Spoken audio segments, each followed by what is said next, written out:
So, what is coming up for you as you're working on tasks that are not in your zone of genius? What does that mean? Your zone of genius is the thing that you do exceptionally well, the thing that sets you apart, that is your moneymaker, right? That is the primary reason why, if you're creating a course or you're a leader and a coach in something, it is what you do that is exceptional. Okay? It is something that nobody else can do just like you. Nobody else has your flair and your abilities and your whole package all put together to be your leader in your field to your ideal target audience. But what somebody else could be doing are the other tasks that aren't necessary, that aren't in your zone of genius.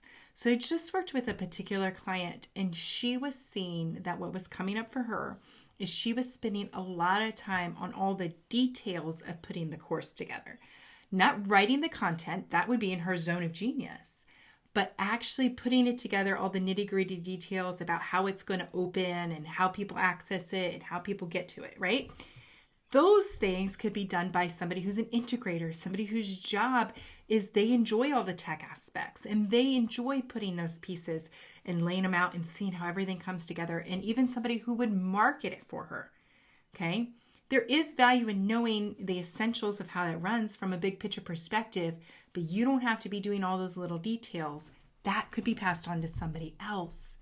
The reason I bring this up is because sometimes one of the ways that we work through not getting things done in our course, not getting things done on our project, not making that advancement at work, whatever it is that you're striving for, that big goal, is because we get caught up working on details that aren't in our zone of genius, aren't in our area of specialty, that somebody else could be handling for us.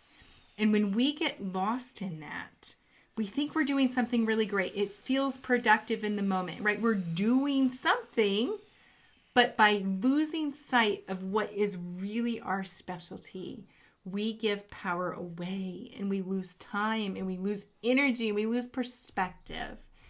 And sometimes even working in areas that you're not specialized in can be really frustrating and challenging. And so it brings down your mood that you don't want to put work on things that you do enjoy. So just keep in mind and keep a fresh perspective as you're working on tasks and make sure, is this really something that is only capable of coming from me? This is my value I bring to the world.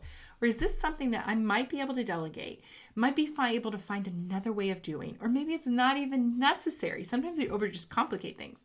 That's a whole nother topic. Look at and see if you are giving up your time, your resources, and your superpowers to something that isn't necessary for you exclusively to do.